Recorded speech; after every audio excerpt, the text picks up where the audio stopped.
কালকে অনেক দিন পরে পড়ানো হয়ে গেছিলো আর খুব বাইরের খাওয়ার ইচ্ছে করছিল। সারাক্ষণ ধরে শুধু টক ডাল আর মাছের ঝোল গরমের নিকুচি করেছে বলে আমি আর আমার বর চলে গিয়েছিলাম একটা আমাদের কাছাকাছি লোকালয়ে একটা তরকারুটির দোকান রয়েছে। এবার তরকারুটির দোকান যাওয়ার আগে আমরা একটা দোকান আছে দমদমের, খুব সুন্দর ফ্রাইড রাইস আর সস্তায় পাওয়া যায় আর অনেক ভিড় হয়। তো ওখান থেকে ফ্রাইড রাইস নিলাম, বিরিয়ানি নিলাম, কত কিছু কালকে খেয়েছিলাম। নিয়ে তারপরে চলে গেলাম পাইকপাড়ার ওই দোকানটায়। ওখানে গিয়ে আমরা রুটি তড়কা খাবো বলে ঠিক করলাম।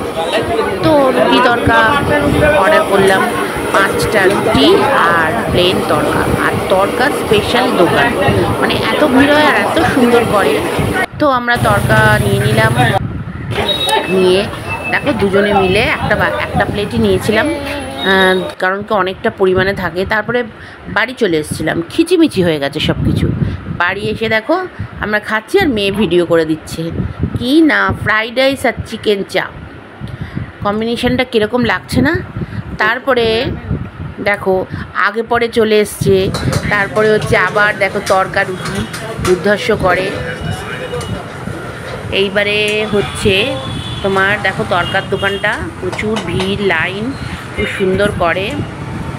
আর এইবারে তড়কা রুটি খেয়ে আমরা বাড়ি চলে এসেছিলাম। সারাক্ষণ ধরে খাচ্ছি, খেয়ে মেয়ে ভিডিও করছে আর বলছে কেমন হয়েছে বলো। আর ওদের জন্য চিকেন বিরিয়ানি নিয়ে এসেছিলাম আর আমাদের ছিল ফ্রাইড রাইস আর চিকেন চাপ। তো খুব মজা করে কালকে আমরা আর কি ডিনারটা করেছি, কারণ রোজই এক টক ডাল মাছের ঝোল ভালো লাগে না। ভিডিওটা ভালো লাগলে লাইক কমেন্ট শেয়ার করে দিও। Tata, bye bye.